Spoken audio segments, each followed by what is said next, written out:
we are gathered here because with a view to galvanize and educate voters for the upcoming Lok Sabha elections 2019. And as a part of the final mobilization and voter awareness program, that is Go Vote, hashtag Go Vote, you must have all seen with all the posters and billboards everywhere. A special panel discussion called Shillong Talks is going to happen this afternoon. But before that, we'll have a short formal program as well. And it is specifically organized. The purpose of Shillong Talks is to acquaint, sensitize, and trigger awareness amongst voters. Particularly the first-time voters on polling day, and simultaneously to make a fervent call to each and every voter in Meghalaya to exercise their full and complete franchisee in the ensuing Lok Sabha elections 2019. So to start off, I call upon our additional CEO of Meghalaya, Shri R.P. Marak, to lead us with the voters' pledge. Good afternoon, everyone. Sri F.R. Kharkon, respected CEO, Sri R.J. Lingdo, distinguished guest, Sri A. Bagotia, District Election Officer, Ba Nongbri, Joint CEO, and we have Ba Aaron Wajiri, Ba Kit Songpleng, other dignitaries present here in this program, my dear school and college students, ladies and gentlemen. I have this honor to request everyone to stand and join me in the voters' pledge.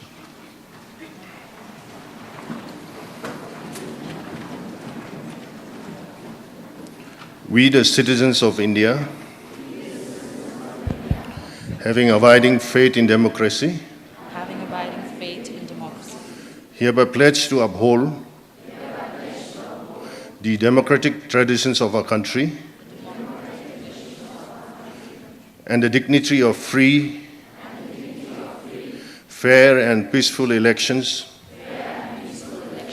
and to vote in every election fearlessly and without being influenced by considerations of religion, race, caste, community, language, or any inducement. Thank you.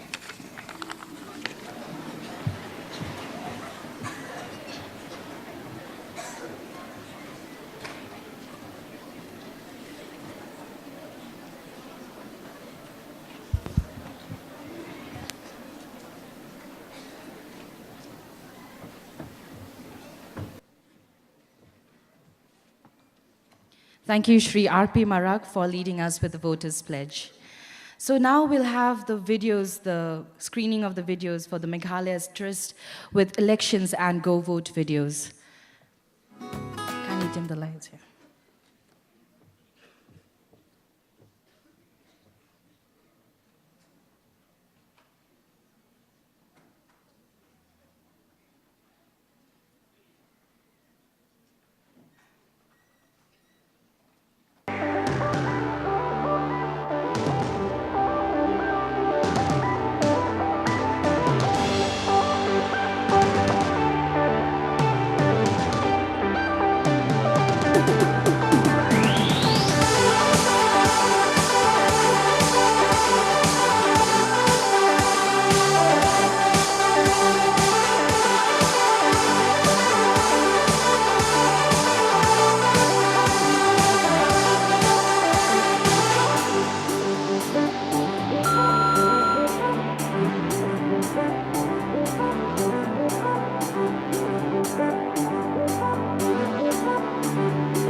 things to do.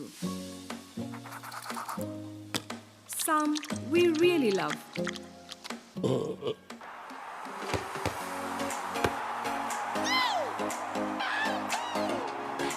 And some not so much.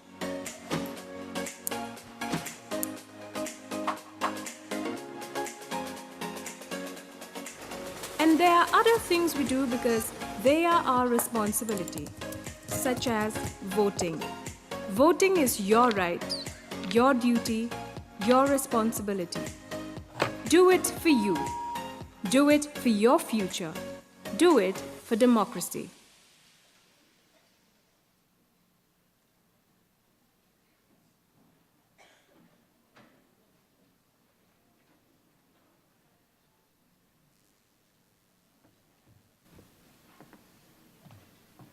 Those were some really very creative and informative videos, I should say. Big hand for the Meghalaya Stressed with Elections and Go Vote videos. Well, to carry on with our event for this afternoon, we'll have a prize distribution, who I call the District Election Officer, Shri A. Bhagotia, to felicitate the winners.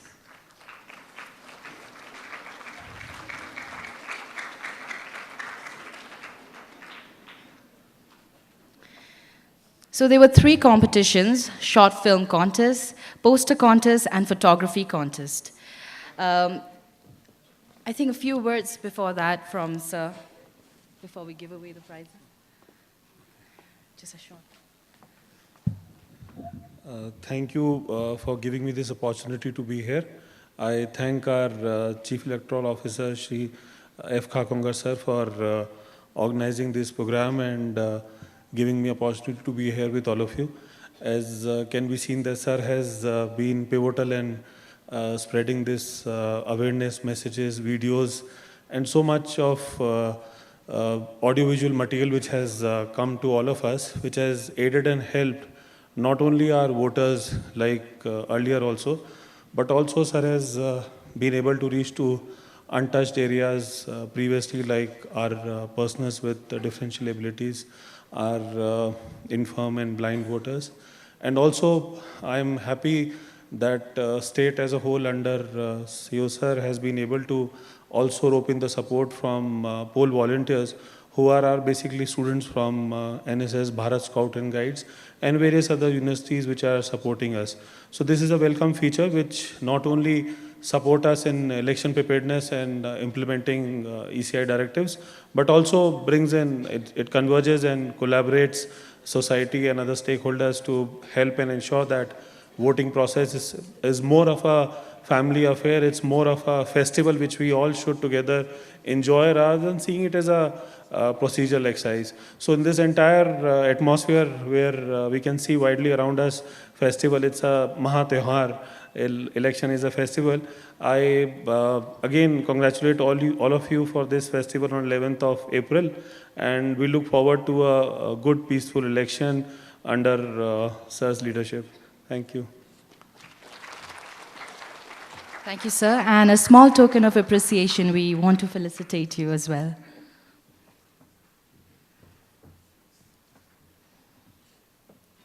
A big hand, people.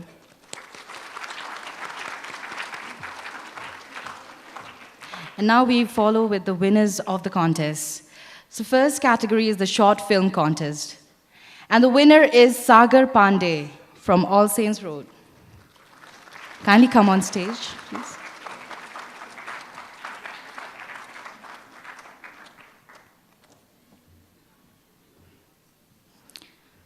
Sagar Pandey.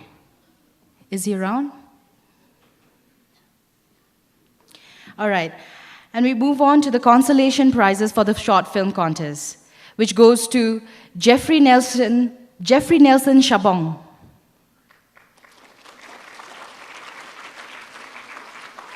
And Mana Sangma.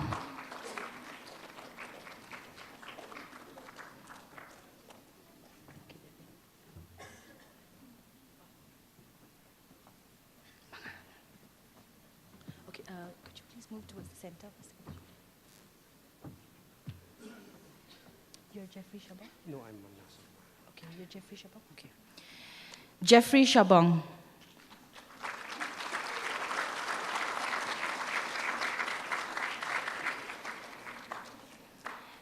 And the other consolation prize goes to Mana Sangma.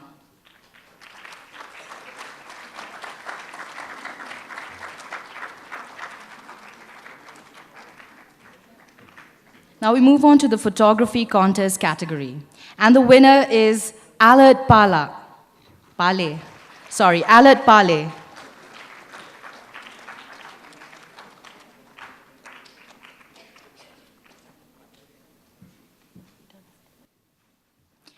Alert Pale, if you're around, please come to the stage.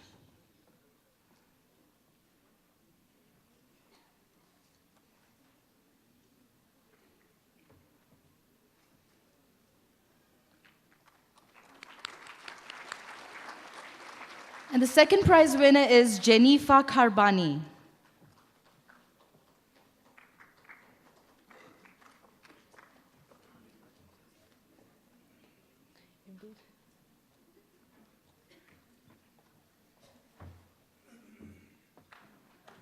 Please give her a big hand.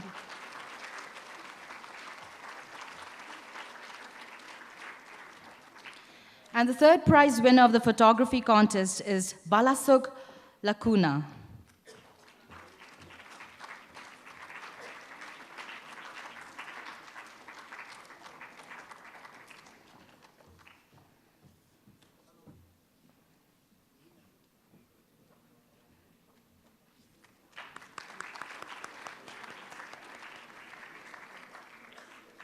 Now we move on to the poster contest category. And the winner is Reginald Pinchngan Sun.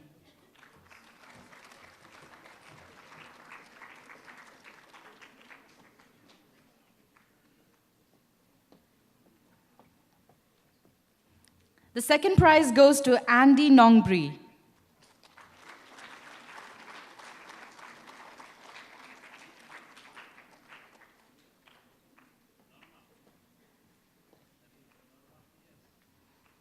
The third prize of the poster contest is Janice Pala.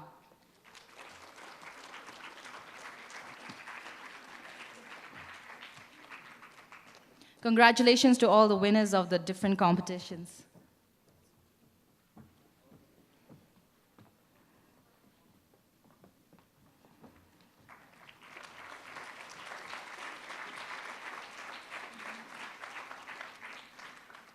Thank you so much, sir, for felicitating the winners. So folks, moving on with our event, I call upon the CEO of Meghalaya, Shri Frederick Kharkongor, to kindly come on stage and welcome and felicitate the first-time voters. And the first-time voters are Shri Arnie L. Nathan Maulong, Shri Rapporlang Lamin, Srimati Pibanilla Linkoy, Srimati Lasaka Lamin, and Srimati Dahunshisha Mary Dakar. Kindly come on stage, please.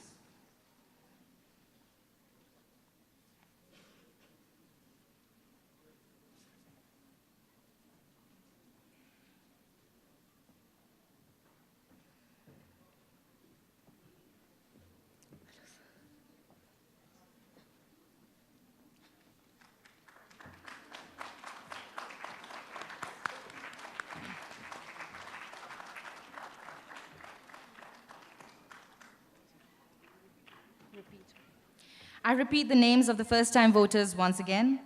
Shri Arnie L. Nathan Maulong, Rapporlang Lamin, Pibanilla Linkoy, Lasaka Lamin, and Dahunshisha Mary Dakar.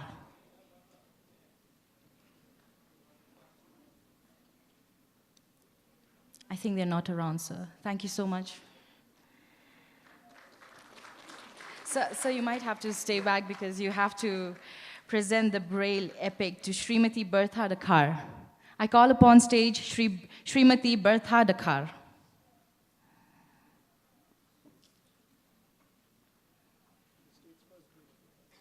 Yes, and it's the state's first Braille epic card. Big hand.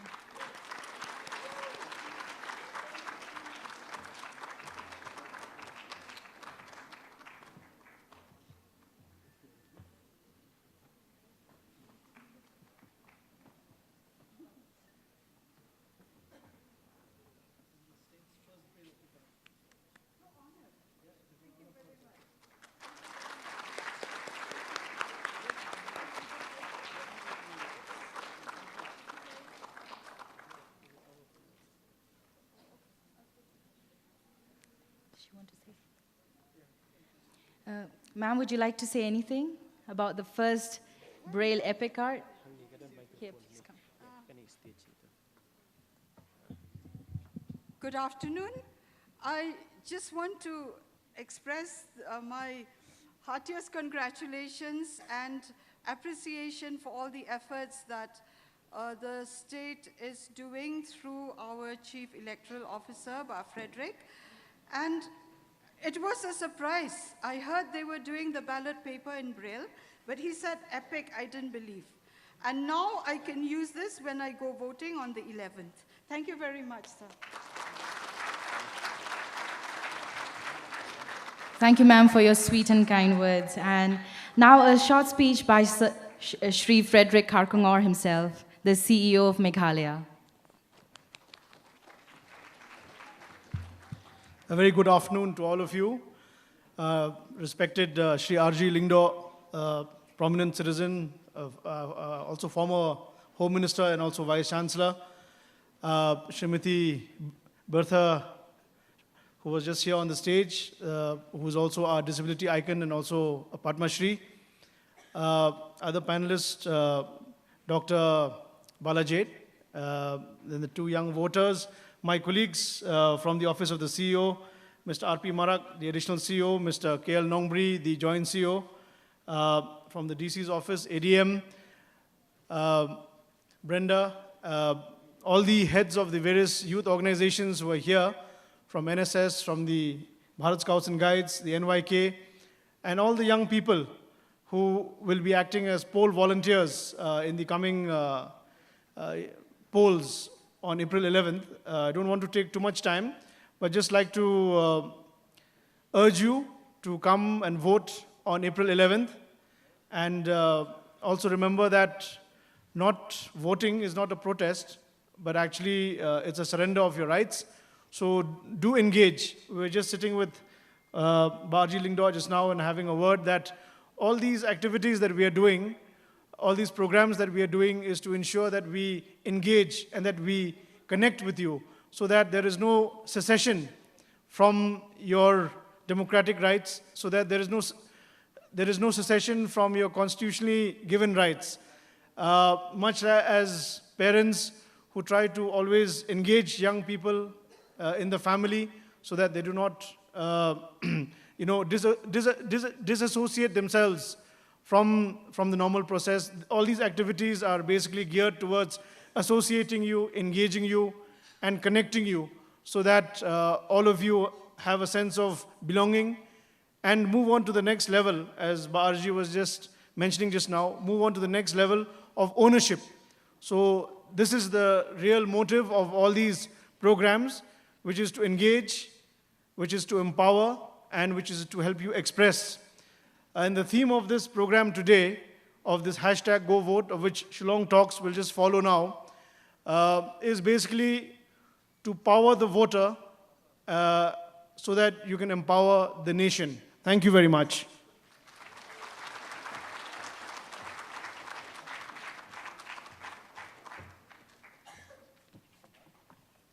Thank you so much, Frederick Karkungor, and really a very commendable job all these past few months, making such efforts to make this accessible elections and the 11th of April a big one. So big hand to the CEO of Meghalaya.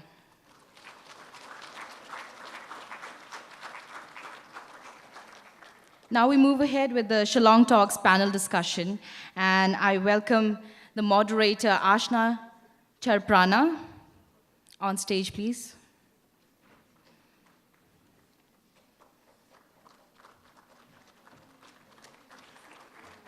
Yeah, you can take a seat first.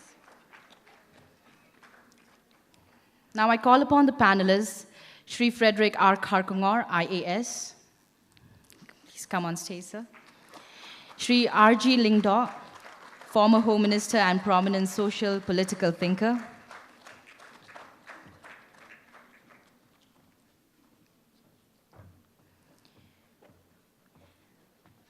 Padma Shri Bertha Dakar. She is visually impaired educationist, best known as the inventor of Braille code in Khasi.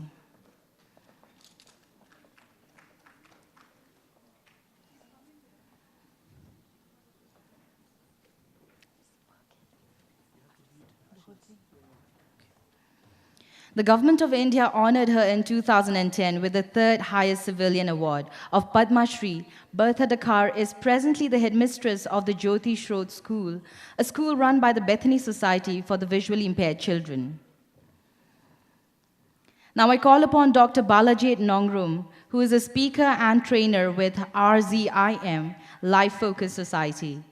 He holds a bachelor's degree in veterinary science. Having completed his MA in philosophy and religion, he went on to pursue a master's in science and religion from Biola University, United States. He has spoken widely and addressed subjects such as ethics, philosophy, culture, science, and religion. Now I call upon Victoria N. Dolagupu. And Victoria is a media tech student in St. Anthony's College. She represents the socially and politically aware youth and still believes in the ethos of democracy and the electoral process.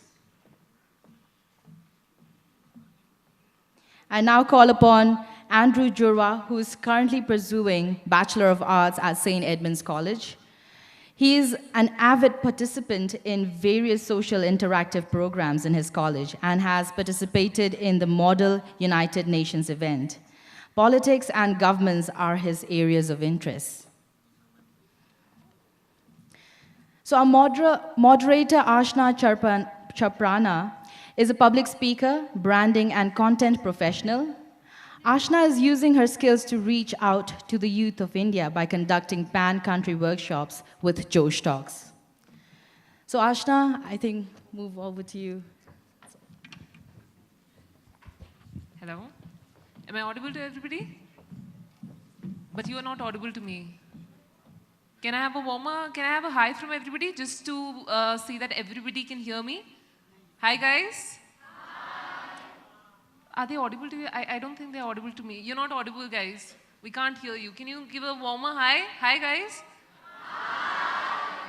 Maybe a little bit more. Can you hear them? He can't hear you guys. Can one last time you say hi to all of us? Hi. That's more like it. Hi, guys. So today's discussion is going to be on elections 2019. And before I move forward with the panel discussion, I would just like to do a little bit of a pop-up quiz with you people. Are you guys ready? Okay, so very basic questions. First question is, what type of elections are these? Are they the Lok Sabha elections or the Rajya Sabha elections? Thank God, because you got so many cheat codes right here. So it's a good thing that you got that one right.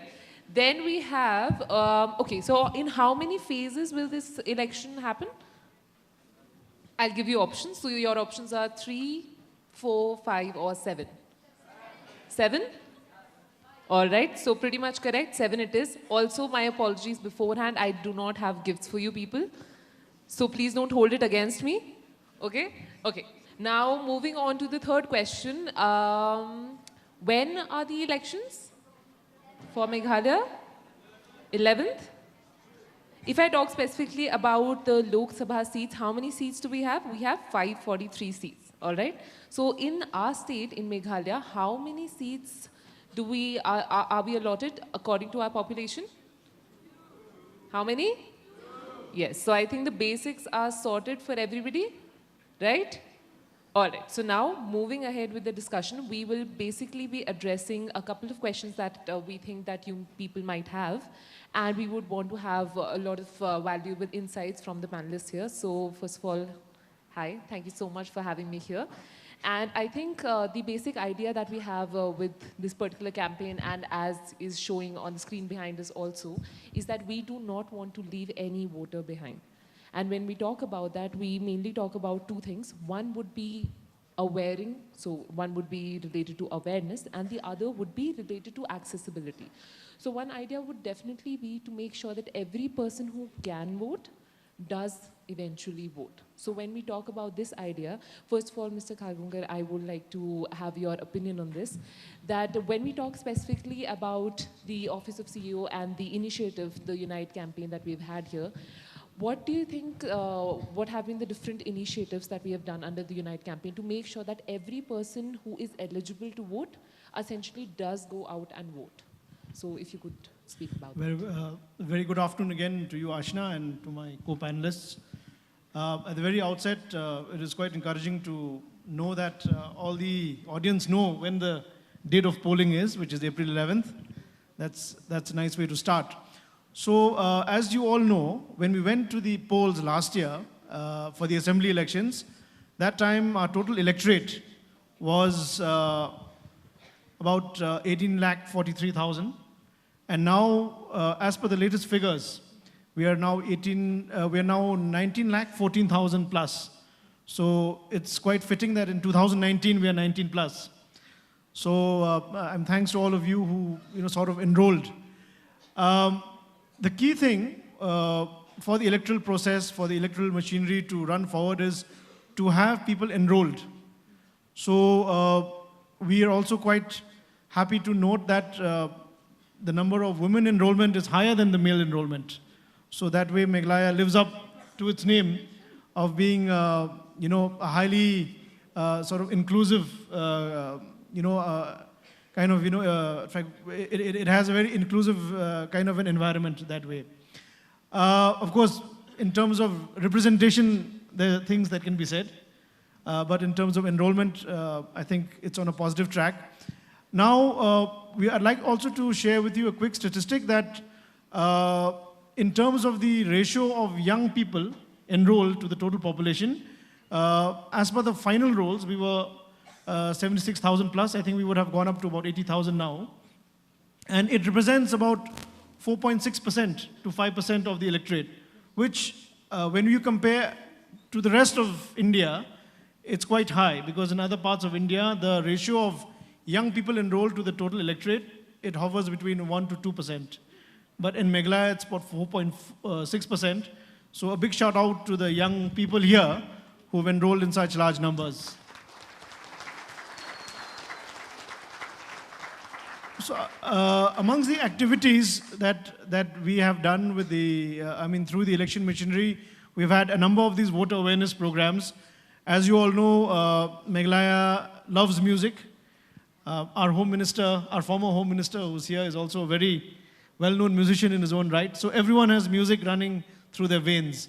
So music has been used in a large way, in a very substantial way, to be part. Mr. Kit Changpliang, who's our election icon here, was used substantially for this for this awareness. And earlier on, we had Shillong Chamber Choir, and we have many youthful activities which are being used. We had the Mission Unite way back in 2017-18, where our teams went to the campuses, to the various campuses, and they helped to enroll various voters. Not the traditional way of having people go up to the DC's office to get themselves registered, but the teams went to the campus. Mission Unite stood for U and I towards UNI. It's UNITE, so it is UNI towards enrollment. So apart from that, there have been a series of various activities covering many areas, like engagement through art, through involving the creative community, and involving students going to the campuses. So it's a kind of a multi-pronged, multi-stakeholder kind of an approach.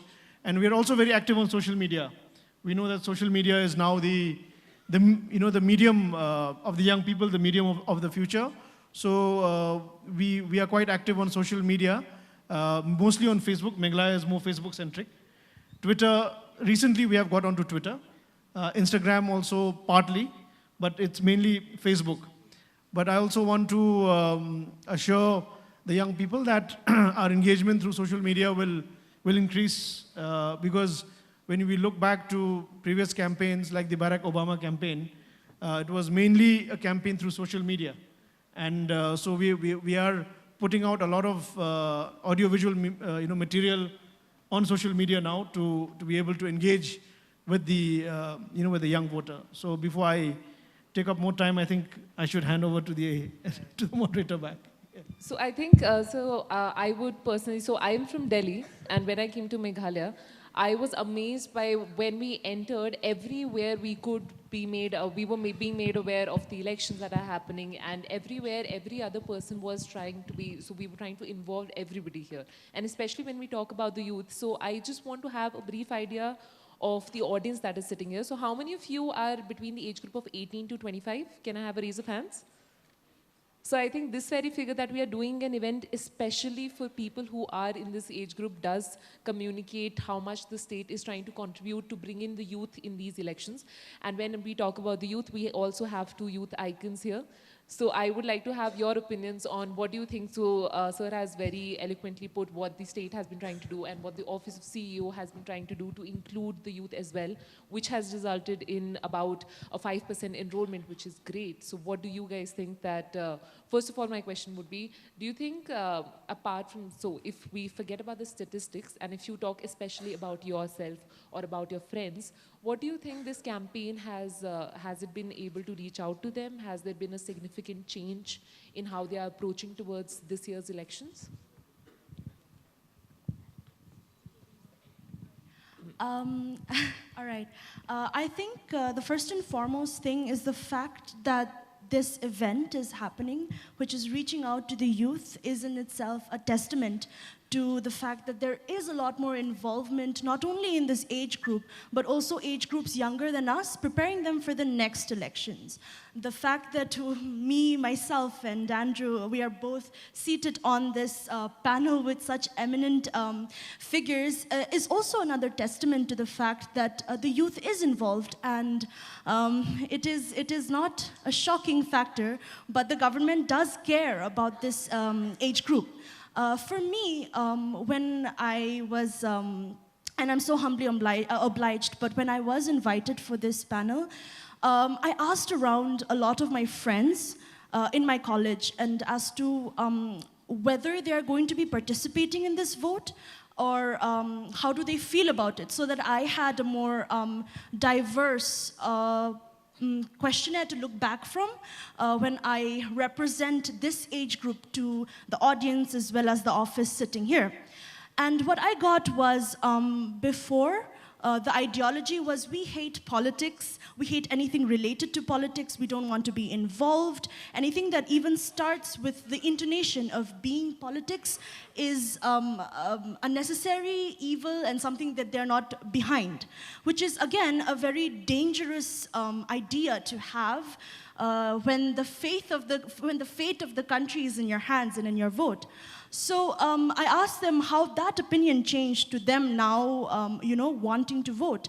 I think it's because of the essence of protection that the electoral office has done. I'm a media student, so it is very important, the fact that we are media literate.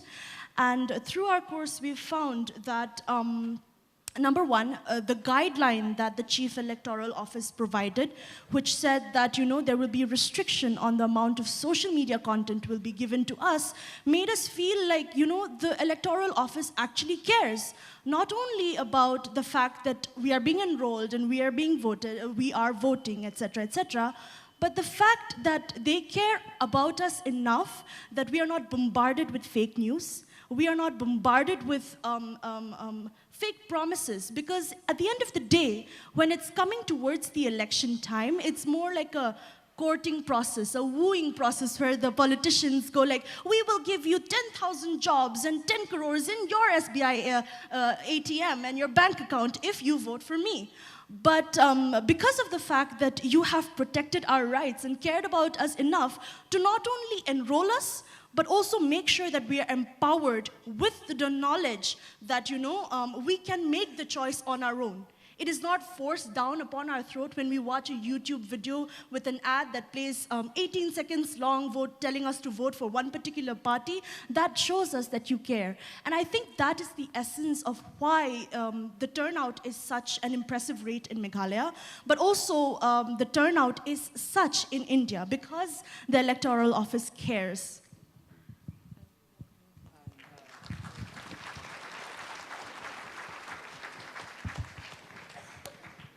And when it comes to my opinion, I feel like the electoral office has done enough to reach out to the youths. and they have used that subject called psychology. They have tried to get into the minds of the youth and get them, engaged in the elections, because it is. I couldn't agree any better with Victoria. What she has mentioned, that often the youth, like the youth minds, they tend to think that politics is dirty and politics is evil, but I feel like the electoral office has tried to reach out to them, and that they can make those changes in the governance of the state, of the region, of the country as a whole, and using various methods, using the social media, using arts, using music. They have tried their best, and it is more than enough. For what I can see, it is more than enough to get into the young minds, because because the young minds are quite creative right now. Like in the youthful stage, the mind is quite it is creative, it is full of energy, and if you don't bring that kind of energy into the minds, then you can't really get into their minds, into the minds of the youths. And coming up with, as I've mentioned, the arts and music and the social media, they have given that political education to them. And hence, in spite of being in other subjects, being in school, I can see that the students are also interested in elections. And once they reach the age of 18 and above, I see that they are very excited to get their EPIC card, their voter ID, and they actually tend to be very cheerful when they have friendly conversations with anyone. They'll be boasting about getting an EPIC card, that they'll be getting to vote. They'll be very excited, and of course you can see that they'll always attend campaigns which are being held by various political leaders. They'll be interested in what developments they are trying to bring in the society, what are the changes they're going to make in the governance of the state and the country as a whole. And hence, I can see that the electoral office, it has done its best. So it's not a disappointment. Like, I can see that there's no disappointment, as they have concentrated on the youths, and they see that the youths can sway the elections.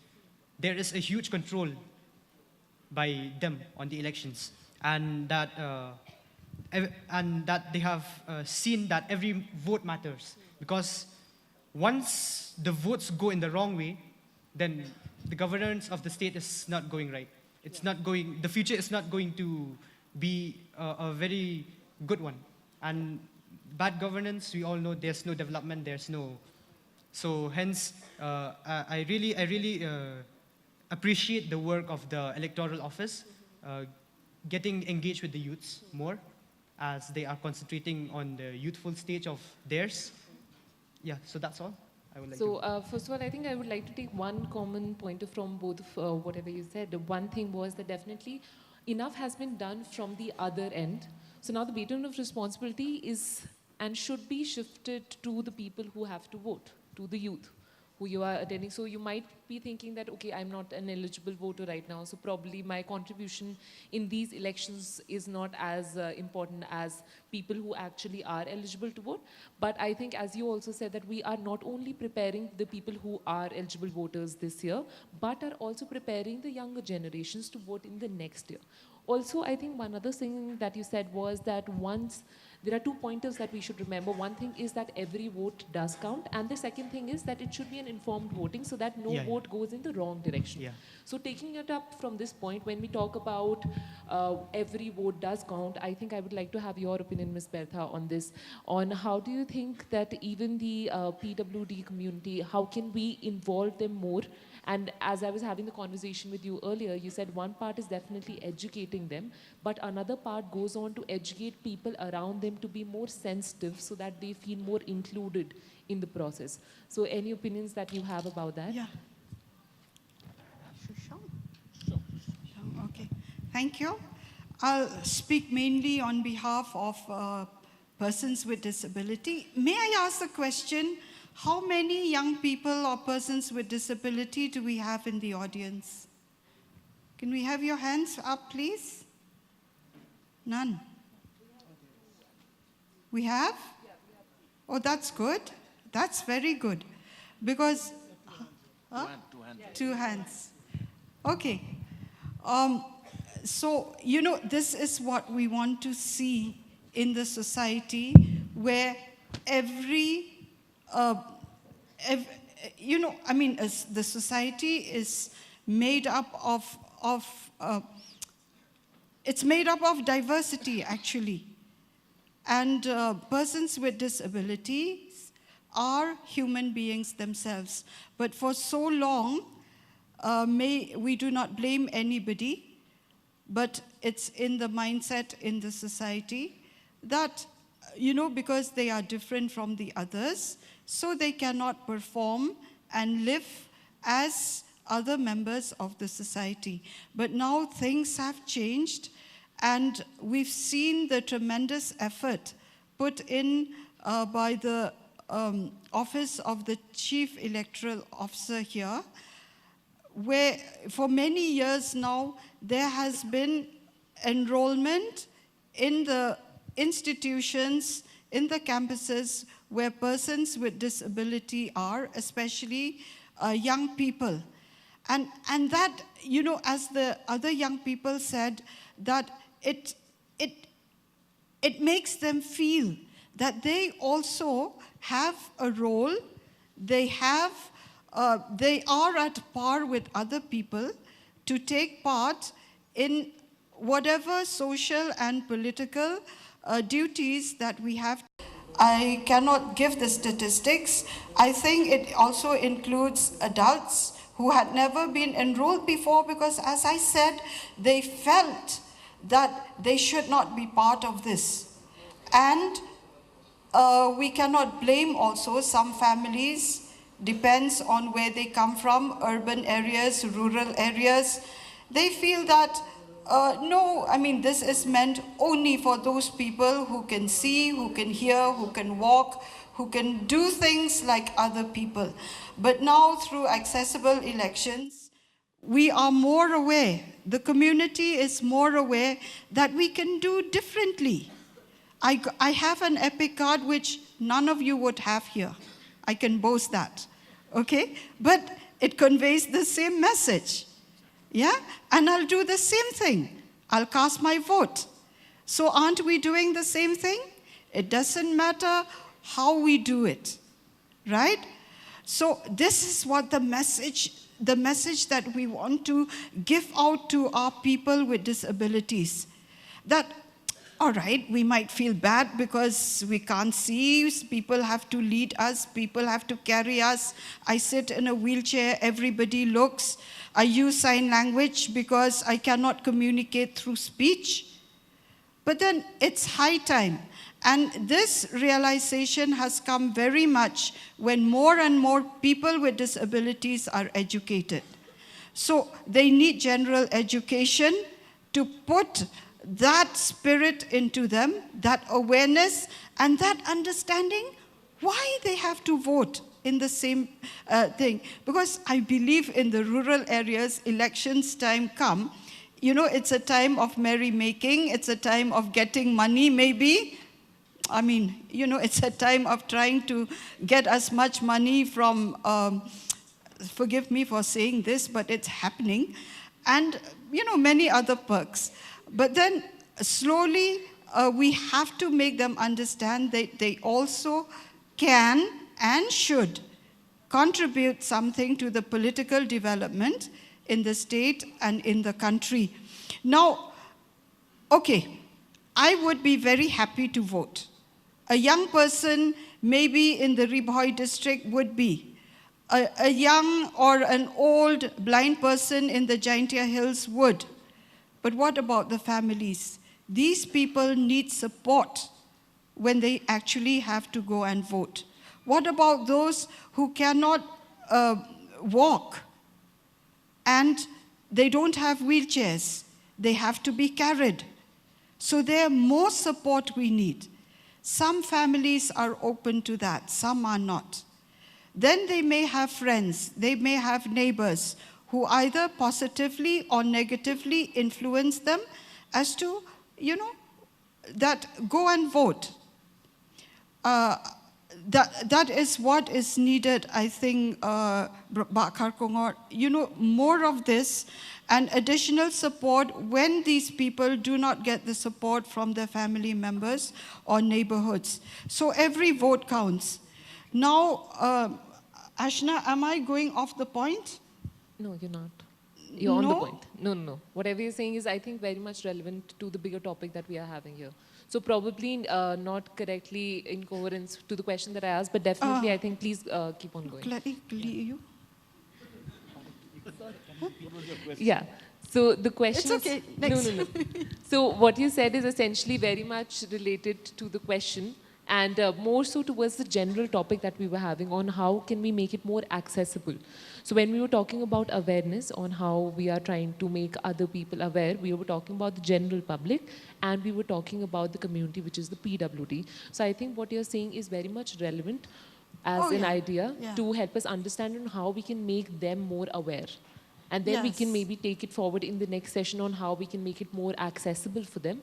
But what you were saying is very much related to how we can make the elections and general knowledge about that more accessible to people from the PWD community. Okay. Yeah. So I think before we go on further and talk more about the 2 pointers that we mentioned here, which are essentially how are we making people more aware and how are we making these elections more accessible, I think we have the band set up here. So I would request all of you to put a huge round of applause to welcome Light After Dark for giving us a performance.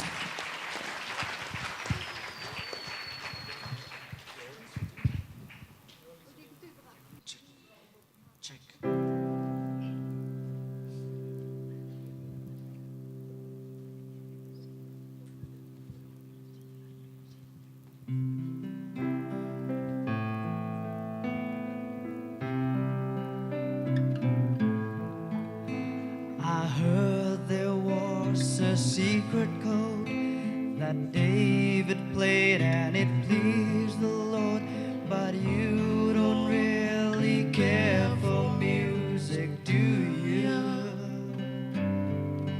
Well, it goes like this: the fourth, the fifth, the minor falls and the major lift, the baffled king composing hallelujah.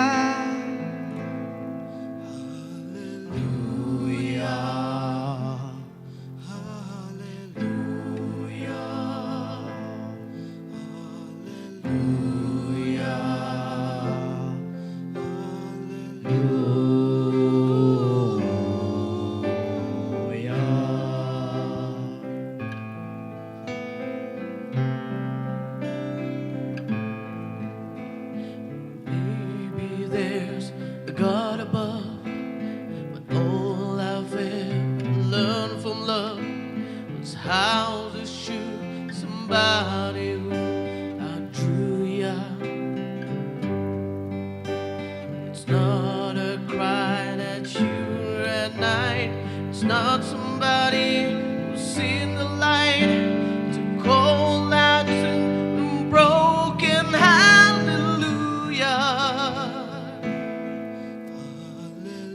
Hallelujah.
Taking it forward with the discussion that we were having, so we ended with Ms. Bertha telling us more about how we are educating people, both in the urban and in the rural sector, and she was talking essentially about the PWD community. But if we talk about the general audience as well, I think one thing which has been a topic of discussion has been urban apathy. So I would like to have your words on that, Mr. Lindo. What do you think? How can we make sure that every person, even in the urban area, knows that there is an importance attached and an importance and a vote and a value attached to their vote? And how can the thing that Mr. Khargunga said earlier, that how can they ensure that they are essentially not protesting by not voting, they are essentially surrendering their very right to vote? So your ideas on that? I think, thank you so much first to the CEO and his office for putting this panel together. Thank you for the question as well. I think the answer to your question about how do we get people involved lies in what the CEO had said at the beginning. By engaging them, engaging the people, making them understand that they have a responsibility, and finally making them take ownership of the whole electoral process. I think once this ownership comes in, then I think automatically everybody will feel that it is their duty to go and vote. Today there's still a huge disconnect between the voters and the voted, so to say. And it's very, very unfortunate. And I was listening to the two young people and what they were saying, and I personally see a big light at the end of the tunnel, because till today, I've always looked around during election times and I've seen elections as, forgive the word, but it's one big emotional orgy, you know? And the intellect is not used at all. Thinking, and they were talking about using the intellect in order to vote. It gave me a lot of hope for the future. Because, for instance, over the years, you know, as part of the election process, putting forward the manifestos, telling the people what they're going to do should they become elected.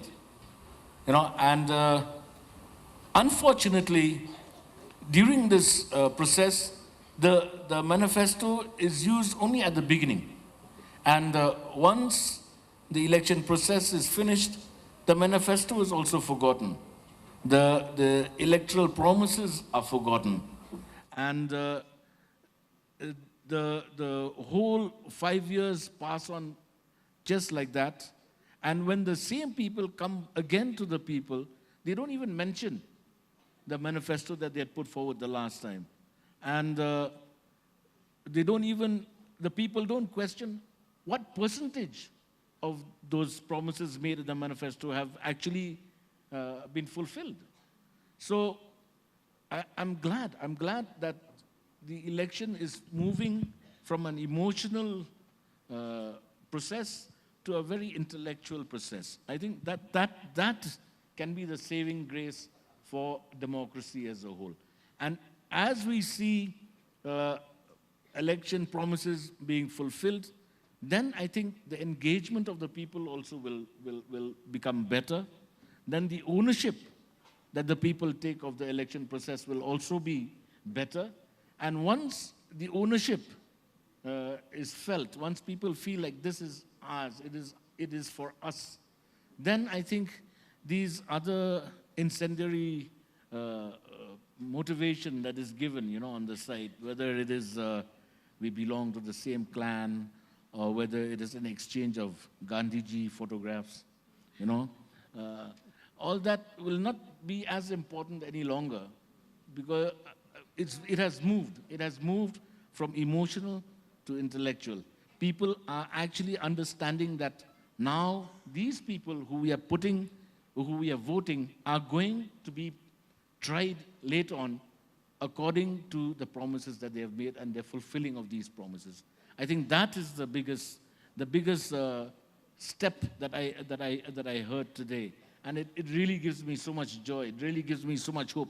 Because I know then, once people, these young people, once they get involved in this process, I feel that the others, you know, especially the older ones who have been so easily swayed by emotions in the past, will also start using the intellects. I thank the young lady and the young man here for giving me this hope. I think so. First of all, I would request everybody to give a huge round of applause for the thing that he said about it being shifting from an emotional process to more of an intellectual process, which should essentially be the case when we talk about building a democracy for ourselves. And Mr. Nogram, I would essentially want your opinion on the fact that when you were saying that we are wanting to shift it from an emotional to an intellect-based decision, then how do you think ethical voting also comes into place? So definitely ethics would be involved from both parties, people who are asking for votes and also people who are giving out votes. So if we talk about this ethical process from both ends, what would be your opinion when we talk about, especially since all of us are here as most of us are eligible voters, how can a voter ensure that they are going forward in casting an informed vote and following the ethical practices while they are doing so?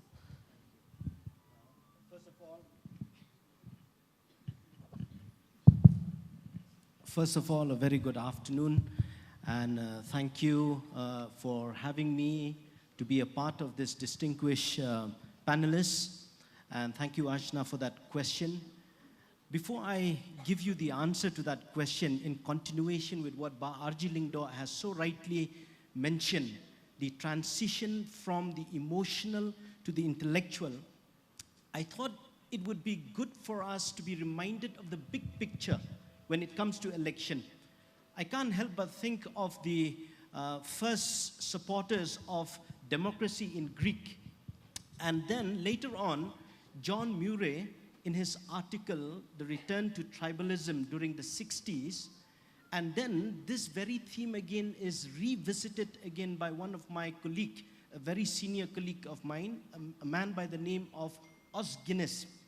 He has written this book, The Global Public Square. And in this whole idea that he brings, they have drawn out three important distinctions.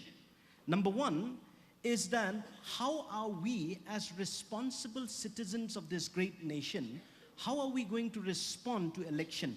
Number one, will we respond as tribes people? Now what does he mean?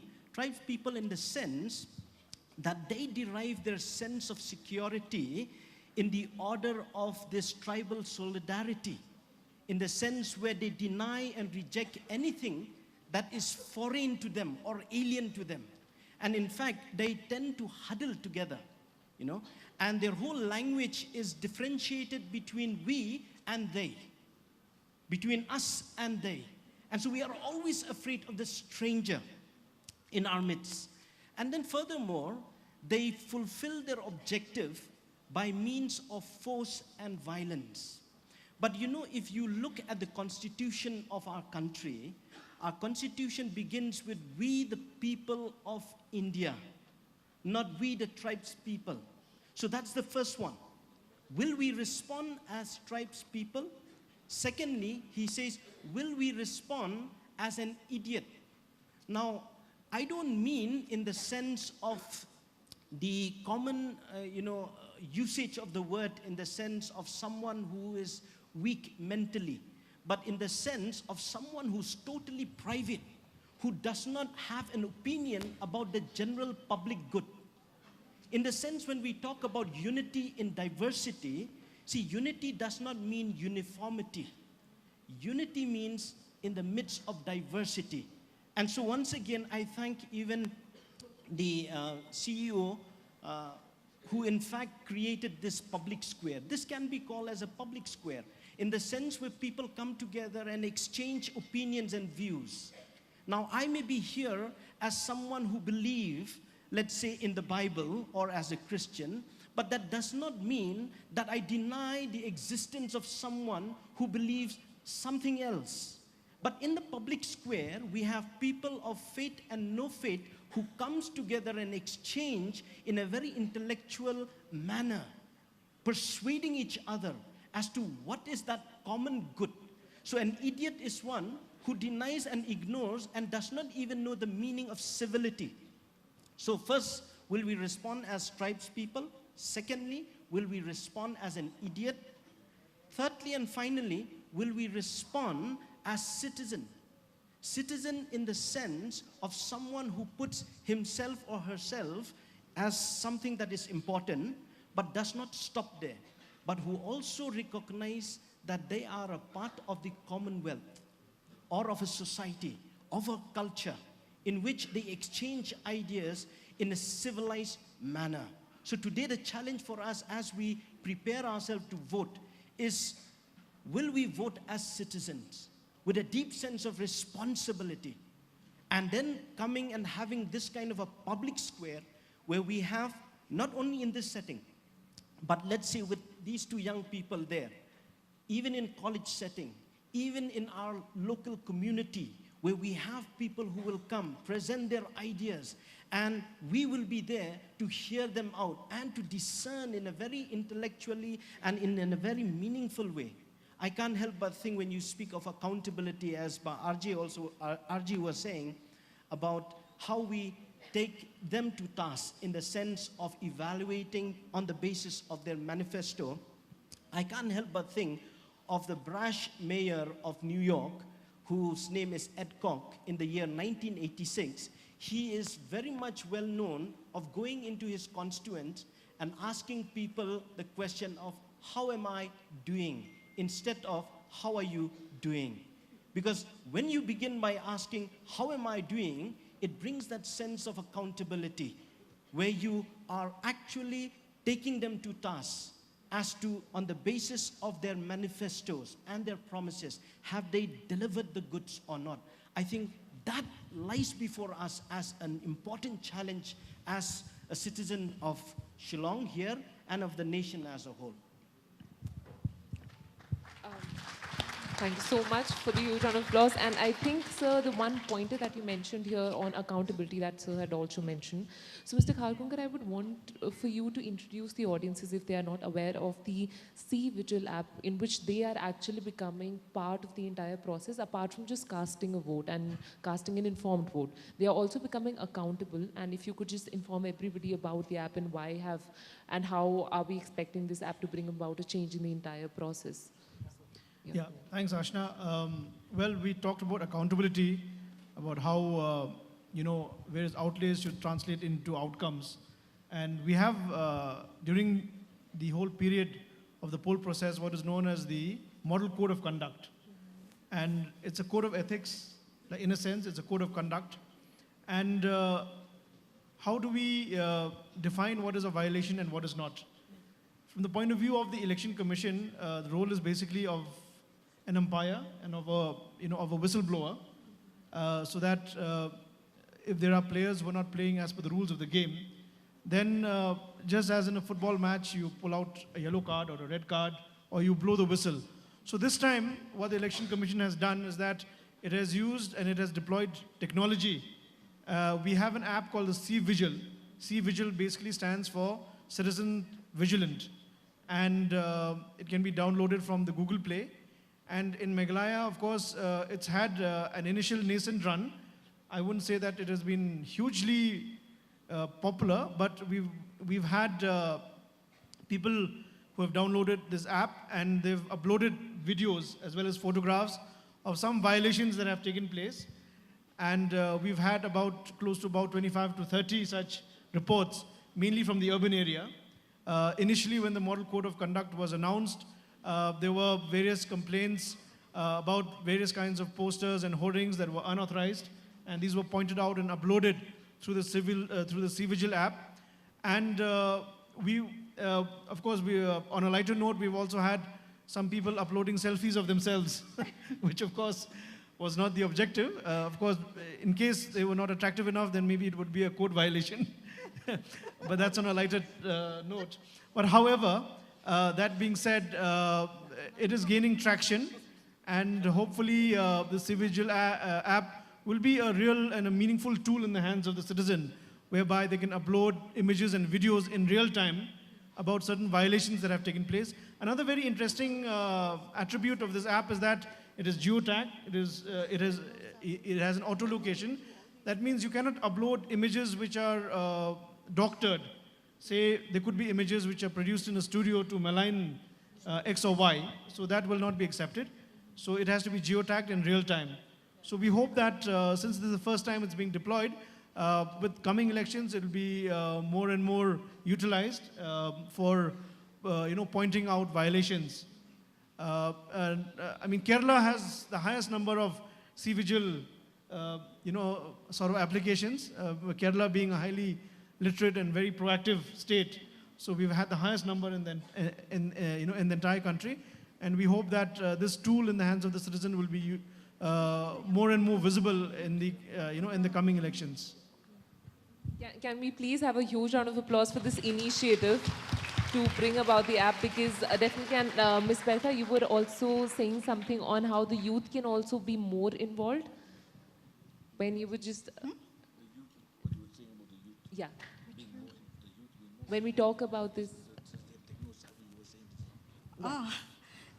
Listening to Karkonghor, I was remarking that, I mean, this will be very, very apt among the youth because they are so techno-savvy.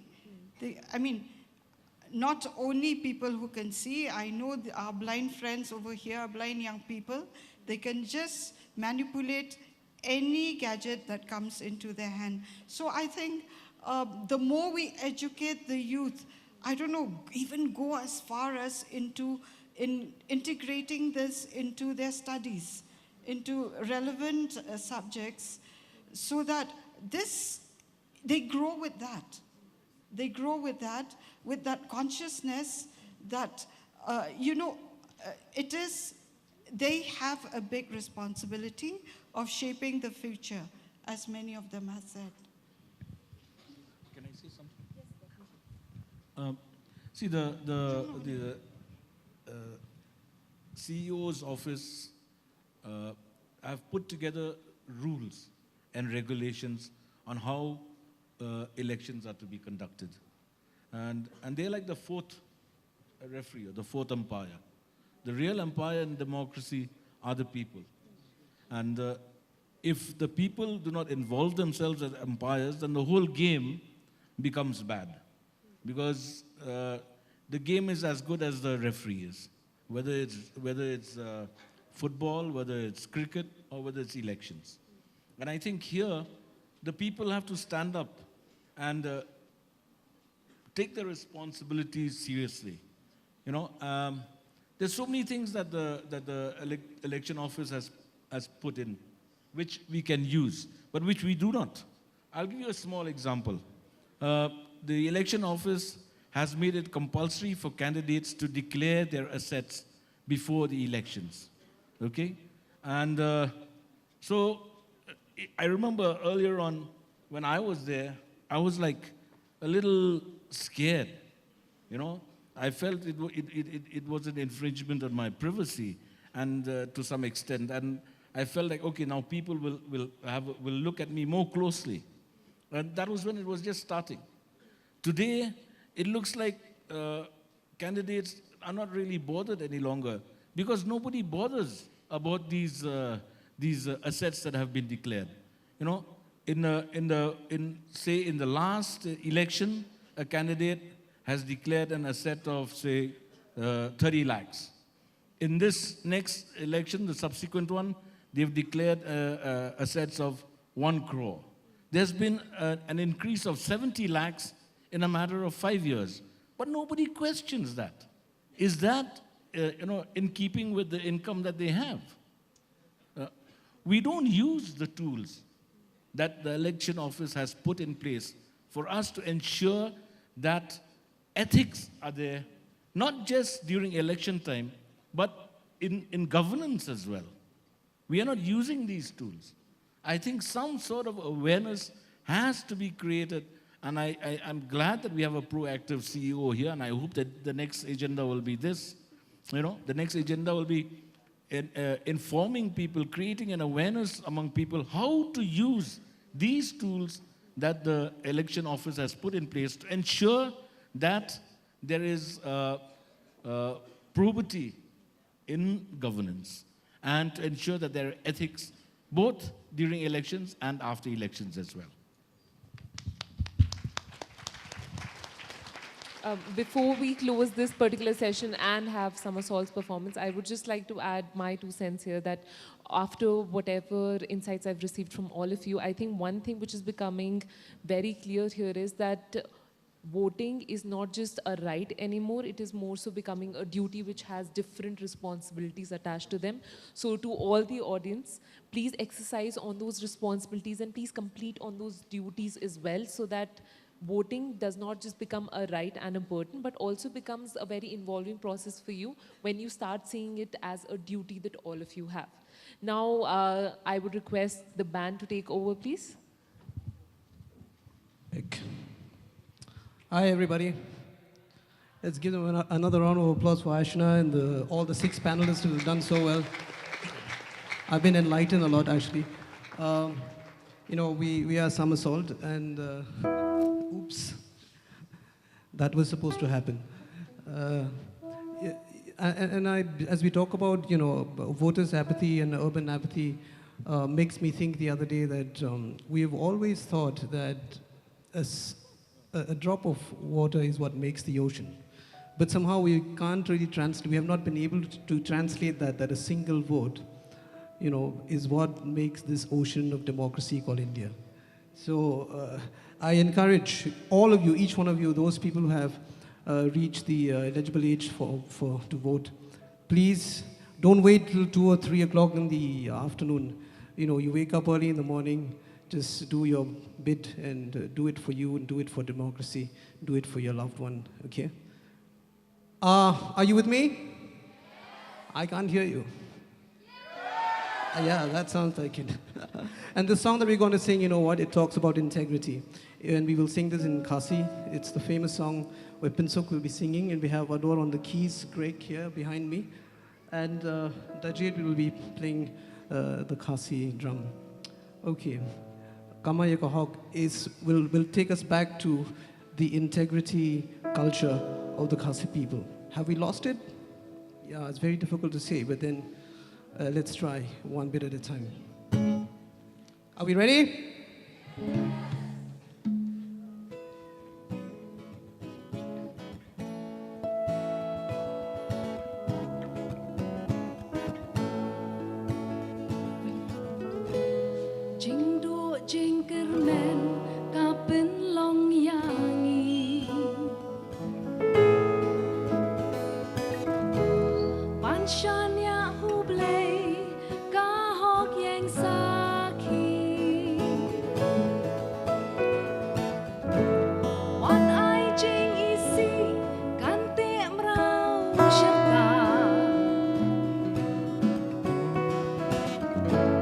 Pambut ki gentin sneng i mei i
Are you guys ready for a surprise? I mean, we can't escape this, right? We have to do this. Mr. R.G. Dingdo, please join us. This is it. Well, this is, I should tell you, I've jammed with him before, but as a band, this is the first time. It's an honor, privilege. Thank you, sir. He was my boss, so he's still my chief. Okay, are you guys ready for this?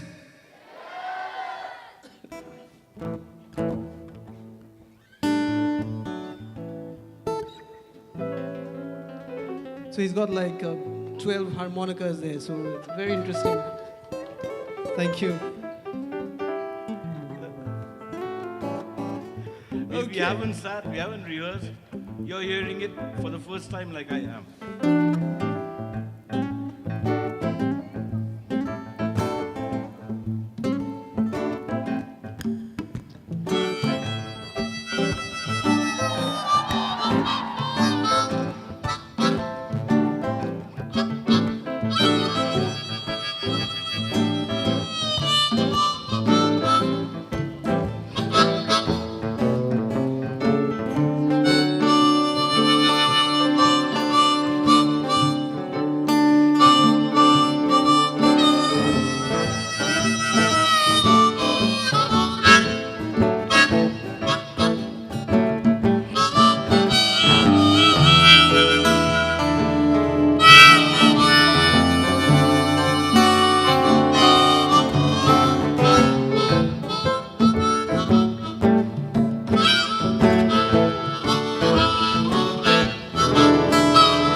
Emerging as one of the fine blues guitarists in town, okay?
Ladies and gentlemen. Thank you.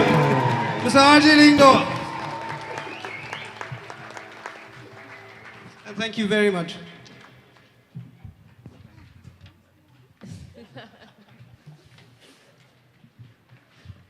I think that brings us to a beautiful end for Shillong Talks. Can we have a huge round of applause, guys, again?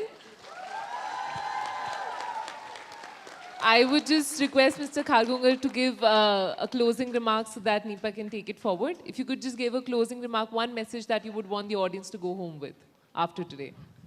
Well, I think after that fantastic performance by Mr. R.J. Lindo, there's nothing much to say except rock the vote. Rock the vote. Come April 11th. Thank you.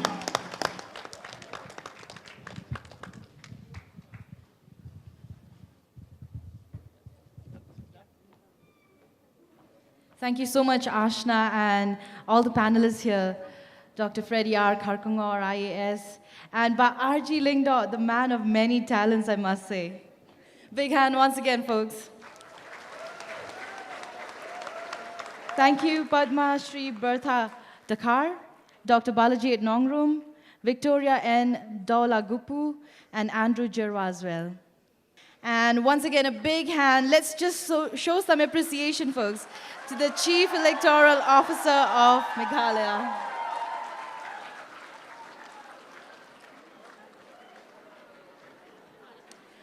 Yes, and I also call upon Ms. Pinsuk Eamyong from Somersault to lead us with the national anthem.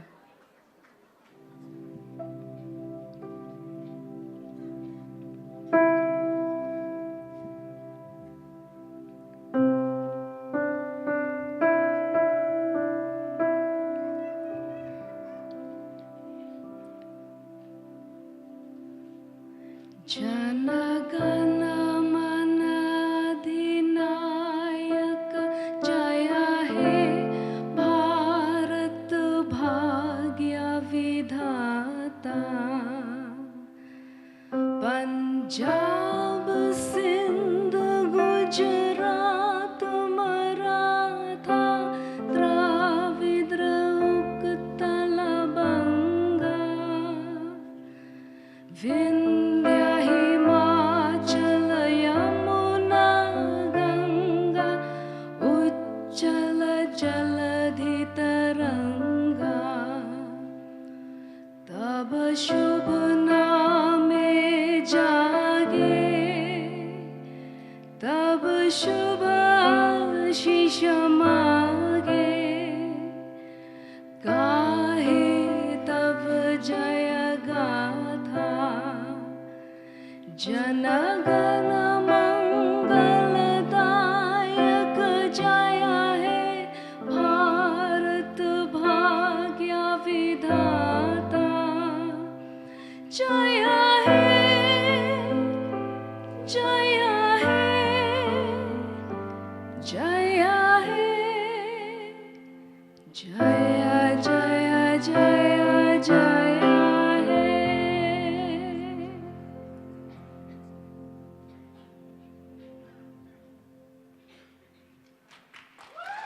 Yes, big hand once again to the Chief Electoral Officer of Meghalaya for their endless and commendable efforts that you've brought to the state of Meghalaya.